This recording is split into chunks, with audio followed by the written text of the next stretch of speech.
जी अस्सलाम वालेकुम to all the students. So today we will start with chapter number 2 of 10 kids, that is oral embryology. And from now on we will be covering oral embryology and general embryology topics in the next 3 to 4 lectures. So this is one of the topics that you will also be covering in the anatomy. So I hope revising it in the oral biology lectures will be helpful for you.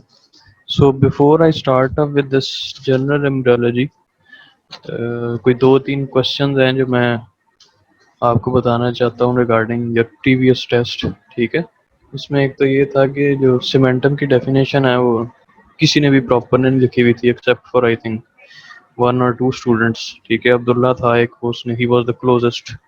ठीक है, तो whenever you are asked about define anything तो you have to be very precise और अपने ऐसे features बताने होते हैं जिससे कि आप एग्जामिनर को बता सको कि आप एग्जैक्टली जो स्ट्रक्चर पूछा हुआ है उसके बारे में बता रहे हो. सिंपली राइटिंग आउट कि it is a hard tissue, ठीक है, दैट इज़ नॉट इनफ. दूसरी चीज़ ये होती है कि जब भी आप उसके बारे में डिफाइन कर रहे हो, फर्ज कर लो जैसे मैंने सीमेंटम का पूछा था, you are suppose to mention that it's a hard or a mineralized connective tissue or mineralized avascular connective tissue that covers the root of the tooth.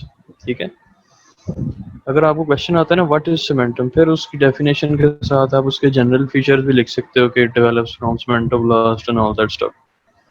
ठीक है, so you have to be very careful regarding when it comes to defining any of the hard and soft tissues. दूसरा एक ये confusion थी कि कुछ ने hard tissue की जगह सॉफ्ट टिश्यू लिखा हुआ था, तो मतलब है कि बड़ा बेसिक सा डिफरेंस होता है दोनों के दरमियान. और वो ये होता है कि जब भी किसी के स्ट्रक्चर को आप मिनरलाइज्ड कह रहे हो, इट मीन्स कि जब उसमें मिनरल कंटेंट है या इनऑर्गेनिक कंटेंट है तो then obviously it is a hard tissue, चाहे वो 90% हो चाहे 45-50% हो. ठीक है, तो whenever you study about a hard tissue or about a tissue जिसमें कि लिखा हुआ है कि it is mineralized, it is obvious that it is a hard tissue. And secondly कुछ स्टूडेंट्स के मैंने कमेंट में भी लिखा होता है तो वो उसको आप ज़रूर फॉलो किया करें. ठीक है, अक्सर स्टूडेंट जो हैं बहुत ज़्यादा पैराग्राफ की फॉर्म में लिखते हैं तो उसको आप अवॉइड किया करें.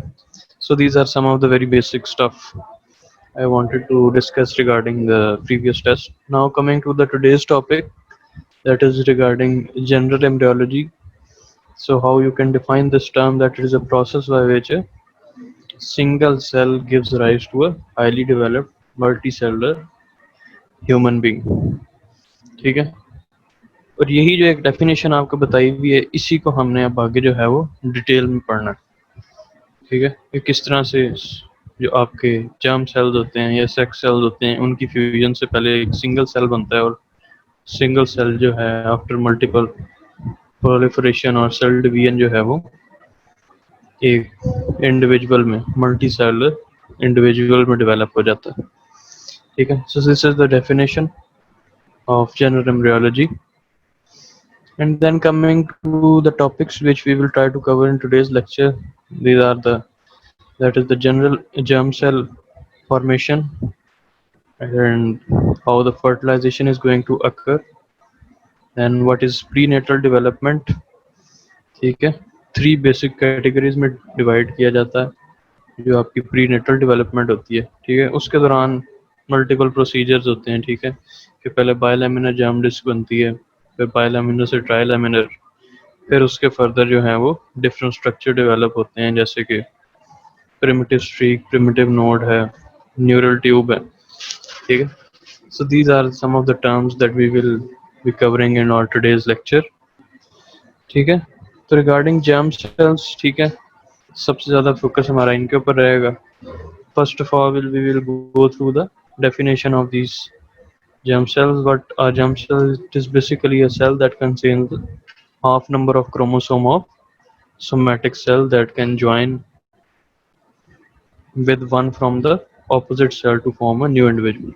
अब obviously opposite cell का यहाँ पे क्या मतलब है कि it means that a germ cell from the male and a cell from the female is going to combine, and then it will give rise to a new individual. ठीक है, दूसरे टाइप्स के सेल का इसमें जिक्र है that are, जिसने mention किया हुआ, that are the somatic cells. ठीक है, सोमैटिक सेल्स और सेक्स या जर्म सेल्स के दरमियान यही फ़र्क होता है। एक तो ये कि somatic cell includes all the cells present in the body other than the sex cells, और दूसरा ये होता है कि सोमैटिक सेल में जो नंबर ऑफ क्रोमोसोम्स होते हैं वो डिप्लॉयड होते हैं या डबल होते हैं as compare to the germ cells that only consist of the number of chromosomes। ठीक है, और जो सोमैटिक सेल्स के दरमियान में सेल डिवीजन होती है और जो जर्म सेल में सेल डिवीजन होती है वो भी डिफरेंट होती है। ठीक है, वो बड़ा एक बेसिक सा कॉन्सेप्ट है जो आप लोग मैट्रिक एफएससी में पढ़ते रहे हैं, that is mitosis and meiosis. ठीक है, वही इंट्रोडक्शन के तौर पे आपकी बुक में भी मेंशन किया हो। ठीक है, तो माइटोसिस में बेसिकली क्या हो रहा होता है कि जो इंडिविजुअल सेल है उसका जो है पहले डीएनए जो है वो टेट्राप्लॉइड बनाता है। ठीक है, that it contains the multiply by 4 number of chromosome. ठीक है, अब वो जो एक सेल के अंदर जो टेट्राप्लॉइड बनता है वो सेल जो है डिवाइड करता है आगे से फर्दर 2 सेल्स में, और उन दो जो सेल्स बनते हैं daughter cells, they have diploid number of chromosome. So this is the basic concept of it. In case of meiosis क्या हो रहा होता है कि इसमें भी जो आपका डीएनए है that is going to divide and develop into a tetraploid, लेकिन इसमें ये होता है कि 4 डॉटर सेल्स बनते हैं। ठीक है, तो 4 डॉटर सेल्स में क्या होता है कि क्रोमोसोम जब डिवाइड होते हैं तो उसमें half the number of chromosomes होते हैं as compared to the daughter cells that are formed as a result of mitosis। ठीक है, so this is the basic difference between these two types of cell division।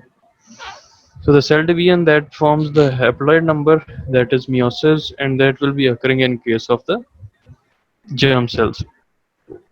ठीक है, so the sex cells of both male and female, they have half the number of chromosomes, और जब वो cells fuse करते हैं they will form a diploid cell।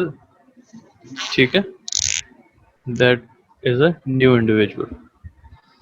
ठीक है, so next we come to the definition of fertilization, that is basically the fusion of haploid gametes to form a diploid zygote। अब zygote क्या होता है? It is a cell that is formed by a union of haploid gametes। ठीक है, और the gametes of male and female। So zygote is basically a single cell that is formed by the fusion of male and female gametes. ठीक है, अब हम एक general सा जिसको कहते हैं ना कि एक डेवलपमेंटल जो स्टेजेस होती हैं वो डिस्कस करेंगे। ठीक है, जिसमें से पूरा ये जो जाइगोट है ये पास करके एक न्यू इंडिविजुअल में डेवलप होता है। ठीक है, तो ये जो सारे जो डेवलपमेंट का प्रोसेस है it is basically divided into 3 stages. First is the germinal stage. ठीक है, so now you can focus on the time duration and the type of development that is occurring in each of the respective stages। Germinal stage क्या होती है? That is the stage that is formed after the 2 weeks of fertilization of male and female gametes forming a zygote। ठीक है, so the first stage or the first prominent feature of the germinal stage is the formation of a zygote। ठीक है, then that single cell that is a zygote, उसके जो cell होता है that goes under cell division। ठीक है, so there is rapid proliferation and migration of the cell with the differentiation, and after around 7 days the ball of cells become embedded into a uterus। So this is how it is going to happen। First of all, there is going to be a single cell that is a zygote, and then that zygote will go through different cellular divisions or multiplication of the cell। Okay, first the cell is going to divide, and then those divided cells they are going to further multiply. So this is the basic concept of the germinal stage. अब वो divide किस तरह से होते हैं ये मैं आपको आगे बताऊंगा. सो फर्स्ट ऑफ ऑल हम सिर्फ ये जो है इसके जनरल जो स्टेजेस हैं वो डिस्कस कर रहे हैं. First is the germinal stage, next comes the embryonic stage. What the embryonic stage is all about. ठीक है, once you have that ball of cells that you have studied over here, ठीक है, in the germinal stage, that after around 7 days a ball of cell becomes embedded in the uterus. उसके बाद क्या होता है, then इसके बाद की जो जितनी भी डेवलपमेंट होगी that comes under the heading of the embryonic stage.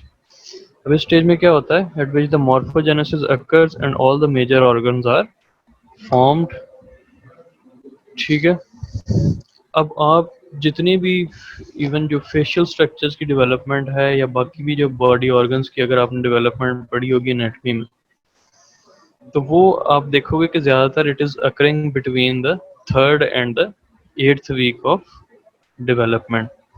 ठीक है, सो ये 3rd to 8th वीक के दौरान जिसमें जितनी भी डेवलपमेंट होती है, जिसमें कि आपकी क्रेनियोफेशियल स्ट्रक्चर्स भी बनेंगे, ठीक है, और बाकी बॉडी की लिम्स भी ग्रो करते हैं, ठीक है, वो भी डेवलप होते हैं. That is known as the embryonic stage. और अगर इस डेवलपमेंटल स्टेज के दौरान किसी भी किस्म की कोई हार्मोनल चेंज हो या किसी किस्म की अगर जीन म्यूटेशन हो जाए, उसकी वजह से कोई भी आपकी बॉडी का जो स्ट्रक्चर है वो उसकी ग्रोथ या उसकी बेसिक डेवलपमेंट जो है वो कॉम्प्रोमाइज़ हो सकती है. ठीक है, और अगर वो सब नॉर्मलिटी के साथ इंडिविजुअल पैदा हो जाए तो that is known as the congenital defect. ठीक है, so these are the basic features of the embryonic stage. ठीक है, एक तो इसमें याद रखना है कि it is going to be from the 3rd to the 8th week of development. हो क्या रहा है, मॉर्फोजेनेसिस क्या होता है कि आपके जो बेसिकली जो स्ट्रक्चर हैं या मॉर्फोलॉजिकल फीचर्स हैं जितने भी आपके बॉडी ऑर्गन्स हैं, these are going to develop and any gene mutation during this stage can lead to a congenital defect. Then is the final stage of the prenatal development that is known as the fetal stage. ठीक है, अब embryonic stage में आपने पढ़ा था morphogenesis and development of the organs. ठीक है, यानी कि जो भी आपके ऑर्गन्स हैं, चाहे मसल्स हैं चाहे बोन्स हैं, उनके बेसिक स्ट्रक्चर डेवलप होते हैं. ठीक हो गया, जैसे कि ब्रेन है, उसका फोर ब्रेन, हाइंड ब्रेन और मिड ब्रेन बन जाएगा, लेकिन उन तीनों पार्ट्स की जो आगे ग्रोथ है, ठीक है, that all the growth is going to occur during the fetal stage.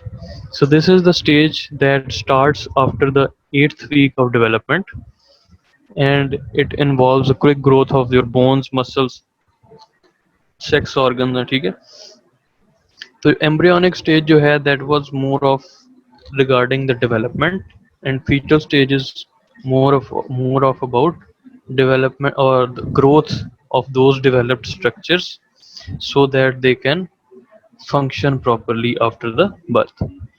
ठीक है, सो लास्ट भी स्टेज जो उसने लिखी हुई है, ठीक है, brain increases in size rapidly. ठीक है, अभी जो ब्रेन है इसके डिफरेंट पार्ट्स ये डेवलप हो चुके होते हैं during the embryonic stage, but the growth of each of the part is going to occur during the fetal stage. So these are the 3 basic stages of development. ठीक है, अगर हम इसका डायग्रामेटिक इनकी रिप्रेजेंटेशन देखें तो this is a very precise diagram that shows us किस किस किस्म की इसमें डेवलपमेंट होती है. तो इसमें अगर आप जर्मिनल स्टेज पे फोकस करें, उसका जो इमेज दिया हुआ है, ठीक है, तो जो फाइनल स्टेज, फाइनल जो पोजीशन होती है ना सेल की, जहाँ पे जर्मिनल स्टेज जो है वो ख़त्म होती है, तो वो इस तरह की सिचुएशन होती है. जर्मिनल स्टेज का आप स्टार्ट पढ़ें तो उसमें पढ़ते हो कि zygote is found, that is basically a single cell. ठीक है, तो वही सेल जब फर्दर डिवाइड करता है और सेल डिवाइड करके प्रोलिफरेट करते हैं, तो इस तरह से एक बॉल लाइक स्ट्रक्चर बन जाता है जो कि आपको जर्मिनल की हेडिंग के नीचे नजर आ रहा है. And this is the final position of the germinal stage. और उसके आप नीचे ड्यूरेशन भी देख लेते हो कि from start till the 2nd week of development. 2nd week से ऑनवर्ड्स आप देखें कि वही बॉल ऑफ सेल जो है किस तरह से एक कम से कम आपको एक इंडिविजुअल का एक आउटलुक नज़र आ रही है, ठीक है, कि उसकी ब्रेन जो है डेवलप हो गया, लिम्स भी किसी हद तक डेवलप हुए हैं, ठीक है, but they have not grown to their full morphology, ठीक है। सो इस तरह की जितनी भी चेंजेस आती हैं from third to eighth week, आप जितनी भी डेवलपमेंट पढ़ोगे दैट इज गोइंग और going on under the heading of the embryonic stage, ठीक है। फीटल स्टेज में आप देखोगे कि जो भी ऑर्गन जिनकी डेवलपमेंट की बात हुई थी ड्यूरिंग एम्ब्रियोनिक स्टेज, वही सारी जो डेवलप्ड ऑर्गन्स हैं वो अब प्रॉपर से ग्रो भी कर गई हैं, ठीक है।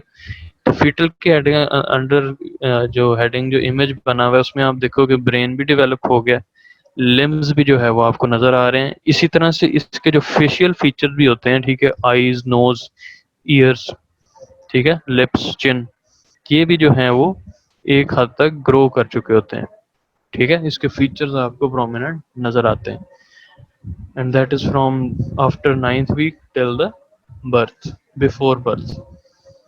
So this is the basic difference between all these three different stages. अब ये सारी जो प्रोसेस हो रहा होता है ये किस तरह से, इसको हम डिटेल में जो है वो आगे पढ़ेंगे कि किस तरह से जो एक जायगोट है वो इन 3 डिफरेंट स्टेजेस से गुजरता है, ठीक है। तो ये एक इमेज है।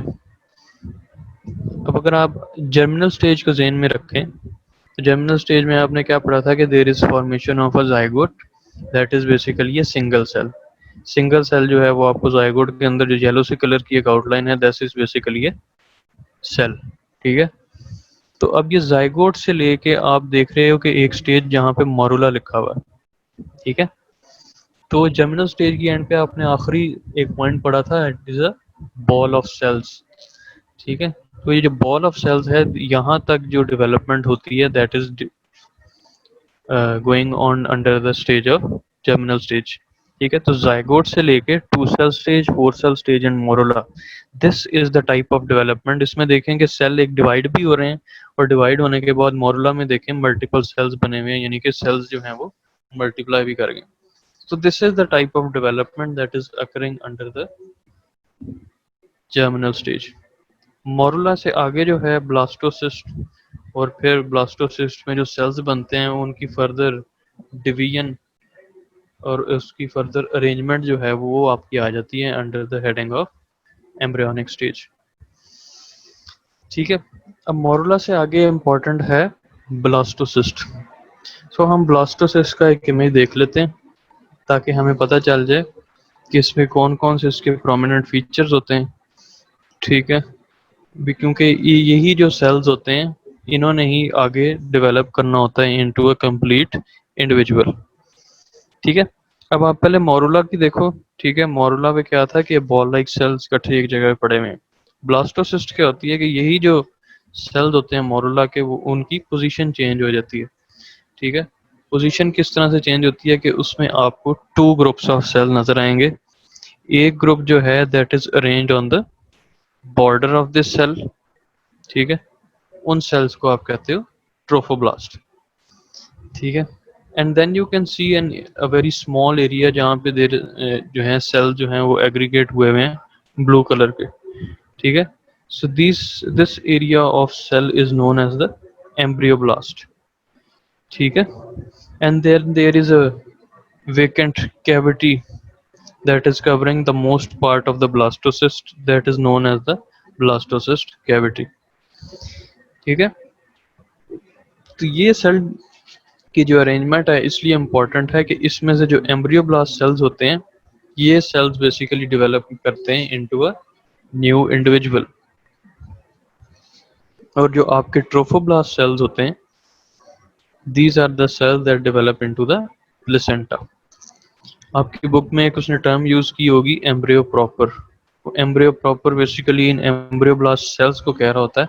उसको एम्ब्रियो प्रॉपर इसलिए कह रहा है क्योंकि इसके जो सेल्स हैं these basically divide and they transform into a new individual over the period of development.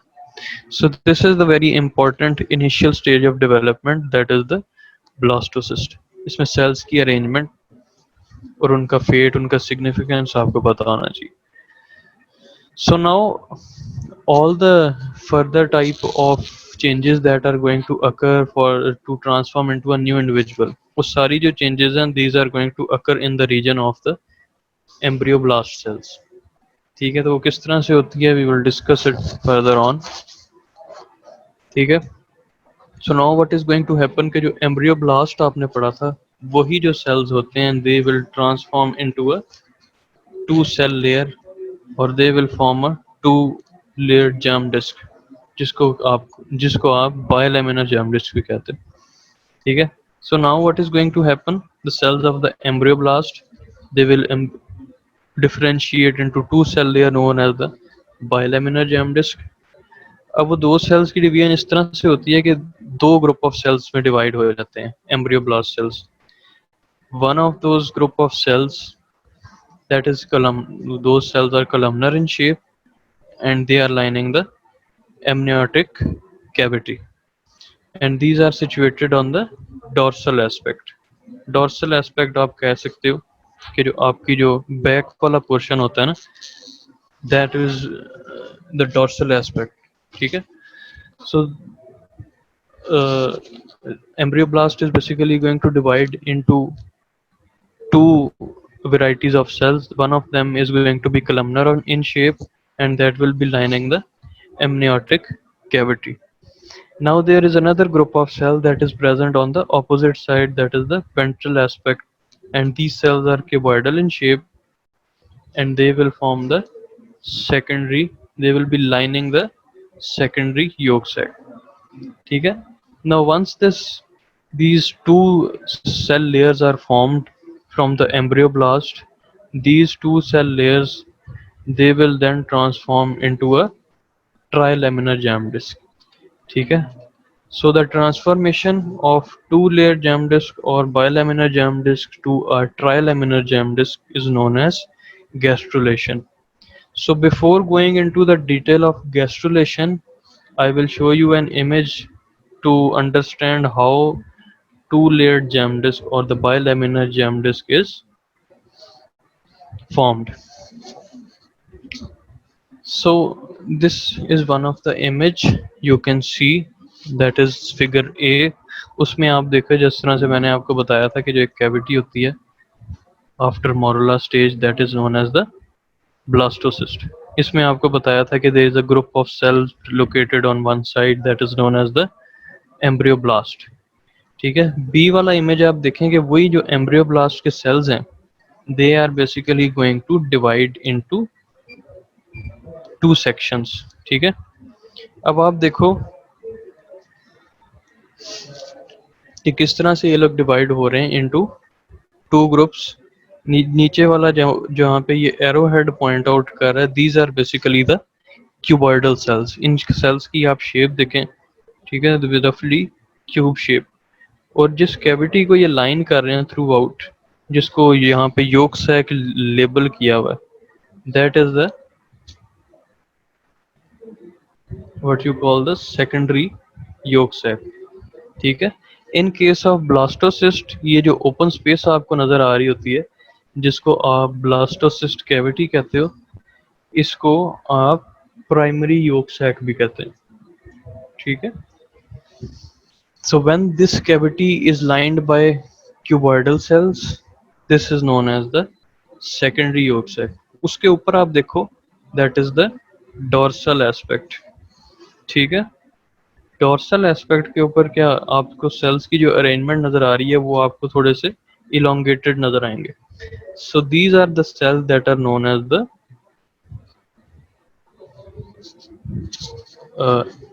ectodermal cells. ठीक है. that are basically lining or they are surrounding a cavity that is known as the amniotic cavity. ठीक है. इसके नीचे जो sales हैं opposite side पे those are known as the endodermal cells. ठीक है. So the ectodermal cells they are lining the amniotic cavity and they are columnar in shape, and the endodermal cells that are present on the ventral side or they are that are present below the ectodermal cells, they are cuboidal in shape and they are lining the secondary yolk sac. अब सी वाला आप figure देख रहे हो कि इन्हीं sales की थोड़ी सी प्रोलिफरेशन होती है, और आप फिगर में गौर करो कि there is a third layer that is formed between the ectoderm and the endoderm. उसको उसने लेबल किया हुआ है एज द मेसोडर्म। सो ये जो प्रोसेस होता है जिसमें बायोलैमिनर जर्म डिस्क जो है वो ट्रांसफॉर्म होगी या ट्राइलैमिनर जर्म डिस्क में, इस प्रोसेस को आप कहते हो gastrulation. and this process basically occurs in the third week of intrauterine life।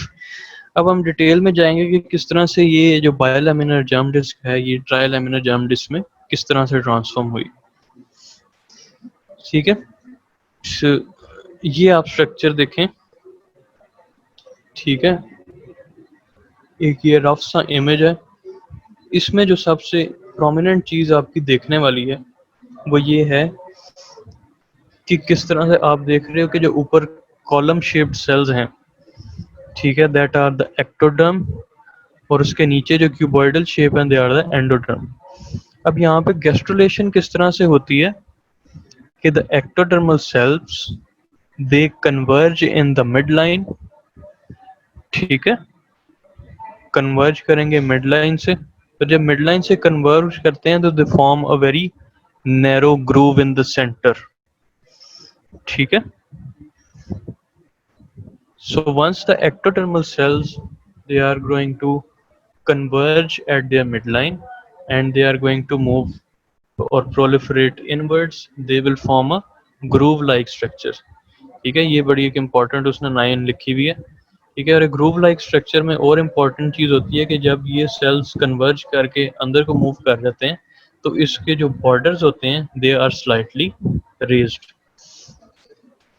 तो ये अब इसमें इम्पोर्टेंट याद रखने वाली चीज ये है कि ये एक्टोडर्मल सेल्स जो जब कन्वर्ज करते हैं फ्रॉम द मिड लाइन, तो ये दो डायरेक्शंस में मूव करते हैं। ठीक है, इनकी जो माइग्रेशन है that is going to occur in two different directions. जो यहाँ पे एरो हेड से शो की हुई है that is the lateral movement और the lateral migration of the ectodermal cell, जिसको यहाँ पे उसने एपीब्लास्ट लेबल किया हुआ, लेकिन आप वही याद रखेंगे एक्टोडर्म, मेसोडर्म एंड एंडोडर्म। ठीक है, so once the ectodermal cells they are going to converge from the midline, they will form a groove like structure। ठीक है, and those ectoderm they will first ये दो डायरेक्शन में आपने याद रखना है कि माइग्रेट करते हैं, एक लेटरल डायरेक्शन में और एक cephalic डायरेक्शन। ठीक है, so once these cells they are going to migrate in the lateral direction, they will give rise to a third layer that is known as the mesoderm। ठीक है, so this is the basic process of gastrulation and this is how you can explain the process of gastrulation कि किस तरह से ये एक बायोलैमिनर germ disc जो है वो एक ट्राइलैमिनर जर्म डिस्क में ट्रांसफॉर्म हो जाती है। that the ectodermal cells they are going to converge from the midline, and when they travel in the lateral direction they will pack the area between the endoderm and the ectoderm, and then a new layer or the third layer is formed that is known as the mesoderm। ठीक है, so this is how the process of gastrulation is going to occur। अब आपकी book में उसने क्या किया हुआ है कि जो मूवमेंट है एक्टोडर्मल सेल्स की, एक मैंने आपको बताया कि लेटरल डायरेक्शन में होती है और एक जो है वो सेफेलिक या रोस्ट्रल डायमेंशन में होती है, बेसिकली जिसको हेड रीजन भी आप कहते हैं। इसको उसने थोड़ा सा मिक्सअप करके लिखा हुआ है। ठीक है, तो उसमें अब मैं आपको फर्क बता देता हूँ कि जब लेटरली प्रोलिफरेट करेंगे एक्टोडर्मल सेल्स, प्रोलिफरेशन और माइग्रेशन होगी, that will give rise to the mesoderm. अब हम आगे पढ़ते हैं कि जब ये सेल्स जो हैं सेफेलिक डायरेक्शन में मूव करते हैं तो उसकी वजह से क्या क्या स्ट्रक्चर्स बनते हैं। ठीक है, उससे पहले मैं आपको एक और चीज़ बता दूं कि जो सेफेलिक डायरेक्शन की मूवमेंट है ना, वो आपको इस तरह के इमेज में नहीं नज़र आएगी। वो आपको तब नज़र आएगी जब आप यही स्ट्रक्चर जो है उसको ऊपर से देखते हो। ठीक है, वो मैंने आप इमेजेस रखे हुए हैं, उस पर मैं आपको समझाऊंगा कि वो किस तरह से आप सेफेलिक डायरेक्शन की मूवमेंट आपको समझ आएगी। ठीक है जी। So now we will discuss कि ये जो एक ग्रूव लाइक स्ट्रक्चर बनता है, ठीक है, और जो सेफेलिक एंड पे सेफेलिक डायरेक्शन में जो एक्टोडर्मल सेल्स मूव करते हैं, उसकी वजह से क्या क्या आपके सामने फीचर सामने आते हैं। ठीक है, so these are some of the important structures. So जिस तरह से मैंने आपको बताया था कि the ectodermal cells they converge from the mid line, ठीक है, they form a narrow groove. तो वो जो नैरो ग्रूव होता है उसको आप प्रिमिटिव स्ट्रीक कहते हैं। ठीक है, और ये नैरो ग्रूव जो होता है दिस, एक तो इसके सेल्स लेटरली ग्रो करेंगे, दूसरा ये जो नैरो ग्रूव होता है this is going to form a small depression like structure at the end of the primitive streak, जिसको कि आप प्रिमिटिव नोड भी कहते हैं। ठीक है, so that slight convergence from the midline of the ectodermal cells that forms a narrow groove that is known as the primitive streak, और उस primitive streak के end पे there is a small depression that is basically also due to the proliferation of the ectodermal cells। उस node like structure को या उस depression को आप प्रिमिटिव नोड कहते हैं। ठीक है, अब मैंने आपको जिस तरह से पहले पिक्चर पे भी बता रहा था कि एक्टोडर्मल सेल जो हैं वो दो डायरेक्शन में मूव करते हैं, एक उनकी लेटरल डायरेक्शन होती है और एक सेफेलिक या रोस्ट्रल डायरेक्शन होती है। ठीक है, so you focus on the third point now, that the ectodermal cells they migrate through the streak. ठीक है, जो कि बेसिकली एक डिप्रेशन ऑलरेडी बन चुका है, that is known as the primitive streak. उसमें ectodermal cells they are going to travel in the cephalic direction between the endoderm and the ectoderm, and then they form a channel, ठीक है, that is known as the notochordal or the notochord process। So the cells of the ectodermal cells moving in the cephalic direction between the ectoderm and endodermal layer give rise to the notochordal process, whereas the cells migrating in the lateral direction they pack the area between the two layers and form the mesoderm। So these are the different type of structures that you will observe once the ectodermal cells they start to proliferate and start to move into different directions। ठीक है, इसको मैं थोड़ा सा दोबारा आपको बता देता हूँ कि सबसे पहले जब एक्टोडर्म और एंडोडर्म बन गए हैं, तो ectodermal cells जो हैं they are going to converge on the midline and they will form a narrow groove like structure। ठीक है, वो narrow groove like structure जितना extend करता जाता है, ठीक है, that will form a open space that is known as a primitive streak, और उसके end के ऊपर एक cell जो है ectodermal cells they form a depression that is known as the primitive streak। ठीक है, so once this narrow groove is formed, the ectodermal cells they are going to move into cephalic direction and also in the lateral direction। So the movement of the ectodermal cells in cephalic direction will form the notochordal process, whereas the cells moving in the lateral direction they will give rise to the mesoderm, that is the third layer। ठीक है, अब ये दो images आप देखें, इसके ऊपर मैं आपको समझाता हूँ। ठीक है, बेसिकली है क्या है कि ये जो लेफ्ट साइड के ऊपर इमेज है वो आपको वहाँ पे क्लियरली नज़र आ रहा है कि किस तरह से एक्टोडर्मल सेल जो हैं वो कन्वर्ज करते हैं मिडलाइन में और लेटरल डायरेक्शन में मूव कर रहे हैं। इसी स्ट्रक्चर को जब आप ऊपर से देखते हो तब आपको वो प्रॉपर नैरो डिप्रेशन बना हुआ नज़र आता है, जो कि आप राइट साइड वाले पिक्चर में देख सकते हो।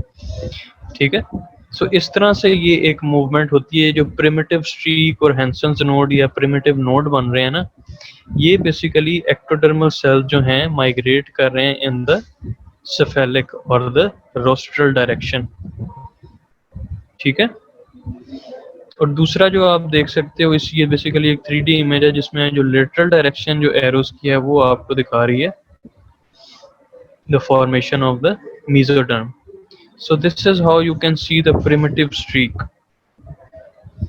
ठीक है, फ्रॉम द डिफरेंट व्यू, ठीक है। और ये इस पूरे जो एम्ब्रियो है उसका क्रॉस सेक्शन है, बेसिकली जो राइट साइड का इमेज है ना, this is basically a cross section जिससे आपको सारे सेल्स की मूवमेंट पता चल रही, ठीक है। यही स्ट्रक्चर अगर पूरा आपको प्रॉपर दिखाया जाए ना तो वो आपको इस तरह का नजर आएगा, ठीक है। इसको जब आप क्रॉस सेक्शन इसका काटोगे तो वो आपको ये वाला इमेज नजर आएगा जो आपको इस वक्त राइट साइड पे नजर आ रहा है, और इसी इमेज से आपको सेलुलर माइग्रेशन और प्रोलिफरेशन नजर आएगी, ठीक है। So this is the direction of movement of the ectodermal cells that is going to develop these different structure जिसमें primitive streak भी आ जाती है, Hansen's node या primitive node भी इसको कहते हैं, वो भी आ जाता है, और थर्ड स्ट्रक्चर जो है that is the mesoderm, ठीक है। अब इसी स्पेस में जिसको आप primitive streak कहते हो, जब ectodermal सेल जो हैं मूव करेंगे in the rostral direction or the cephalic direction, they will develop a cord-like structure that is known as the notochordal process, जो कि इस पूरे स्ट्रक्चर को, या पूरा एम्ब्रियो होता है, इसको सपोर्ट कर रहा होता है unless your vertebral column is formed, ठीक है। So this is how the notochordal process is formed. So ये सारी डिफरेंट फीचर्स आपको नजर आते हैं जब भी वो एक्टोडर्म की प्रोलिफरेशन जो है वो कंप्लीट हो जाती है, ठीक है। कौन कौन से फीचर आपको नजर आ रहे हैं? नीचे वाला ये जो क्लोएकल मेम्ब्रेन है इसको आप अभी छोड़ दें, ये आपके रेलेवेंट नहीं है। प्रिमिटिव स्ट्रीक वाला वो पोर्शन देखो, ठीक है। ये जब पोर्शन ऑब्वियसली इसका आप जब क्रॉस सेक्शन देखते हो तो आपको नजर आती है कि ये किस तरह से सेलुलर मूवमेंट होती है और ये प्रिमिटिव स्ट्रीक बनती है। प्रिमिटिव स्ट्रीक के एंड पे आप देख रहे हो स्मॉल डिप्रेशन है, that is the primitive node. और प्रिमिटिव नोड और स्ट्रीक के दरमियान ही जो एक्टोडर्मल सेल्स प्रोलिफरेट करते हैं और आप देखोगे सेफेलिक डायरेक्शन में मूव करते हैं तो नोटोकॉर्डल प्रोसेस बन जाता है, ठीक है। अब आप देख रहे हो कि जो सेंटर में जो एरो है ये बेसिकली बता रहा है कि प्रिमिटिव स्ट्रीक की डायरेक्शन में जब एक्टोडर्मल सेल्स मूव करते हैं सेफेलिक डायरेक्शन में, they give rise to a notochordal और द नोटोकॉर्ड प्रोसेस। दूसरा आपको दो साइड से एरोज ये गुजरते हुए दिखा रहा है, ठीक है। अब ये जो साइड वाले एरोज हैं ये बेसिकली आपको बताएंगे the formation of the prechondral plate, जिसको बुक में ना आपके उसने प्रोकॉन्ड्रल प्लेट लिखा हुआ है, ठीक है, but that term is not used often. जो सबसे कॉमन टर्म यूज होती है that is the prechondral plate, ठीक है।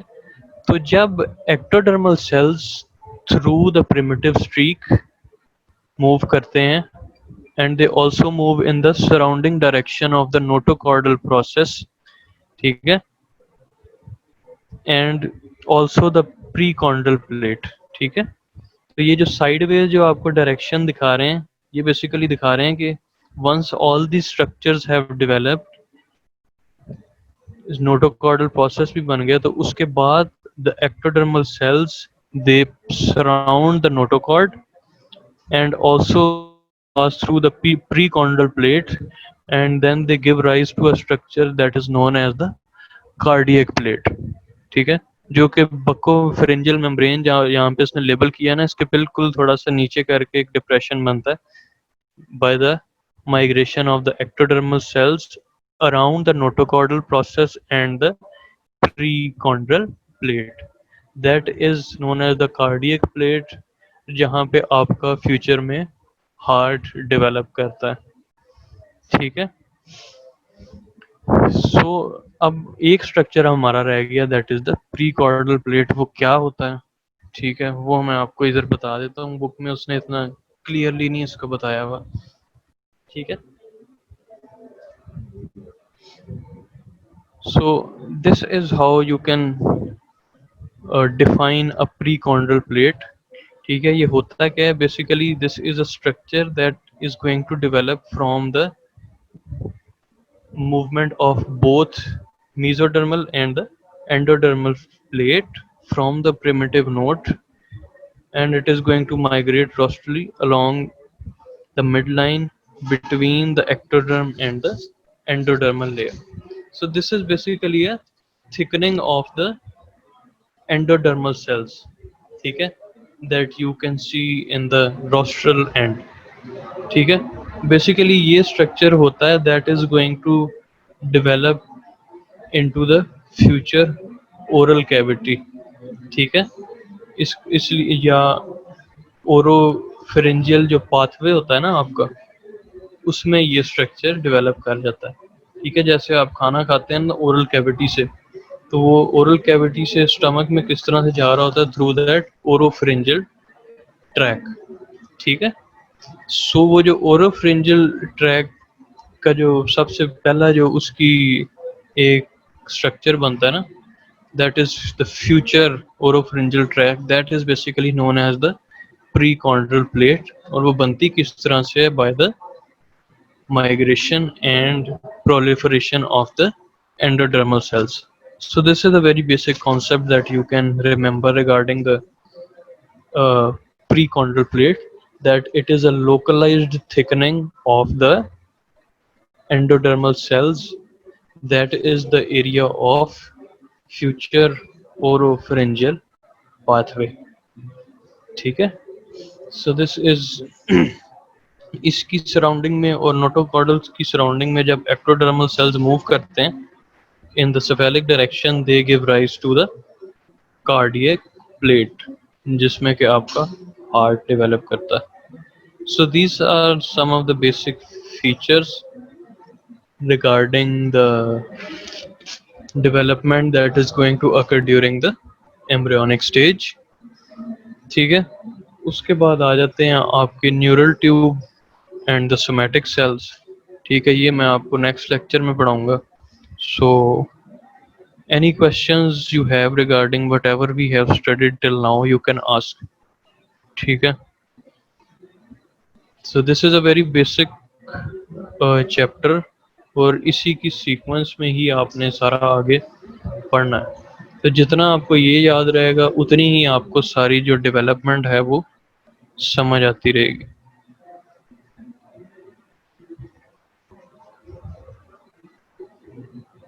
अच्छा, प्रीकॉन्डल प्लेट का आप में से पूछ रहा है एक स्टूडेंट, ठीक है। ये मैं आपको इस इमेज के ऊपर बता देता हूँ। प्रीकॉन्डल प्लेट के बारे में आपने जो चीज़ याद रखनी है, दैट इज कि this is basically formed by the proliferation of the endodermal cells, ठीक है, जिसकी वजह से ये एक डिप्रेशन लाइक स्ट्रक्चर बनता है, और that is surrounded from its thickening from its sides, ठीक है। So this is basically the structure that is formed by the thickening of the endodermal layer, ठीक है, and this is the area that develops into the oropharyngeal pathway in future,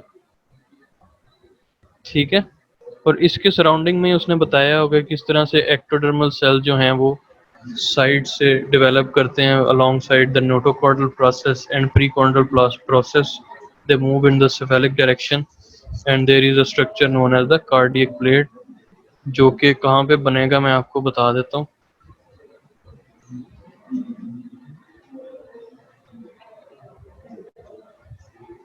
ठीक है, that structure is going to be formed just above the prechondral plate, जिसको कि आप cardiac plate कहते हो, ठीक है। And that cardiac plate is basically formed by the movement of the ectodermal cells, ठीक है, around the notochordal process and the precaudal plate, ठीक है। तो यहाँ पे बनेगा आपका कार्डियक प्लेट, ठीक हो गया। और प्री कॉन्डल प्लेट आपने याद रखना है, this is a structure that is going to develop by the thickening और proliferation of the endodermal cells. और वो आपको इस तरह से विजिबल होता है एक थिक से स्ट्रक्चर के तौर पे in the cephalic region, that this structure is basically going to develop into the oropharyngeal pathway in future. Any other questions?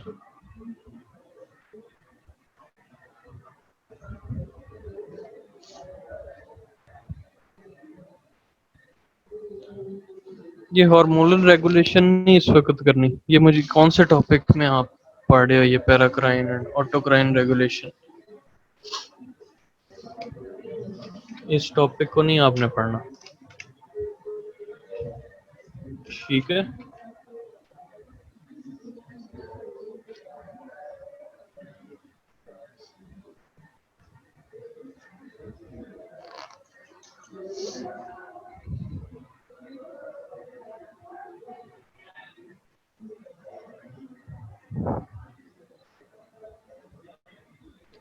जो ये जो आपने पूछा हुआ है ना कॉर्डल मूवमेंट, कॉर्डल जो मूवमेंट होती है that is the movement towards the tail end, ठीक है।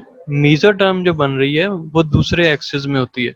एक तो आपको देखो, एक तो होता है ना हेड और टेल एंड, ठीक है, जिसको यहाँ मेडिकल टर्म में उसने बताया हुआ है कि रोस्ट्रल, जिसको हेड एंड कहते हैं, और कॉर्डल जो है that is the tail and.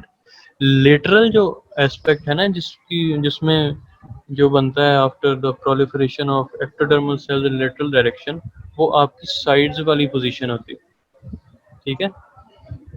वो एक्सेस ही डिफरेंट है जो लेटरल मूवमेंट वाला है, ठीक है। So caudally is basically the tail end, ठीक है। तो लेटरल मूवमेंट बेसिकली आपको बताएगा कि किस तरह से ये जो मीजोडर्मल सेल्स हैं ये बेसिकली दोनों साइड्स पे मूव कर रहे होते हैं।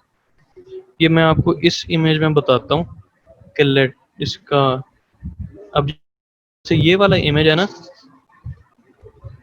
ठीक है, इसमें मैं आपको बताता हूँ कि हेड और टेल एंड किस तरह से होता है, ठीक है। अभी मैं आपको बताऊंगा आगे जब हम नेक्स्ट लेक्चर में पढ़ेंगे ना, जो एम्ब्रियो की फोल्डिंग है उसमें आपको ये ज्यादा समझ आएगा, ठीक है। ये वाला जो बेसिकली पोर्शन जहाँ पे मैंने ये एरो हेड बनाया है, ठीक है, this is basically the head end, ठीक है। और इसकी ऑपोजिट साइड जो है that is the tail and,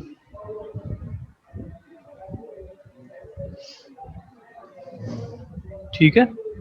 so basically lateral movement क्या होती है towards the both sides of the head end tail, ठीक है, जिसकी प्रोलिफरेशन से जो है आपकी मीजोडर्म डेवलप होती है, ठीक है।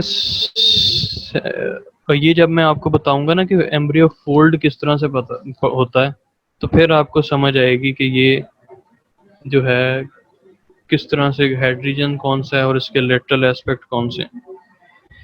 रिगार्डिंग प्री कॉन्ड्रल प्लेट आपने पूछा हुआ है कि हाँ बिल्कुल, द प्री कॉन्ड्रल प्लेट जो इसमें बनती है ना, that is the structure that is developing by the localised thickening of the endodermal cells, ठीक है। क्योंकि बेसिकली आपके एंडोडर्मल सेल्स ही है ना जो आपकी बॉडी के इनर स्ट्रक्चर बना रहे होंगे, जो कि जैसे कि आपकी हार्ट है, ठीक है, आपका ओरोफ्रिंजियल पैसेज है, that is formed either by the endoderm or by the mesodermal cells, ठीक है। So the prechondral plate that is going to develop into the oropharyngeal process in future that is developed from the proliferation of endodermal cells. Regarding जो आपने पूछा हुआ question induction competency, ये आपने नहीं पढ़ना, ठीक है। Don't go into this details, वो सारी उसने सिग्नलिंग बताई हुई है जो आपके लेवल का नहीं है, so you don't have to go through these, ठीक है। All you have to remember is the different movement of the ectodermal endodermal cells जो मैंने अभी तक आपको बताई, ठीक है। ये सारी मूवमेंट बेसिकली किस तरह से होती है, ठीक है, कौन कौन से जीन्स इन्वॉल्व होते हैं, ये सारी चीज़ें लिखी हुई हैं उसने इंडक्शन एंड कॉम्पिटेंस वाले टॉपिक में, जो कि आपके लेवल से ऊपर की चीज़ है। ठीक है, so right now all you have to remember कि किस किस डायरेक्शन में ये सेल्स मूव करते हैं। ठीक है, so any question you have regarding these topics, you can ask. So this is the end of today's lecture, and we will continue this topic from the next lecture. Thank you.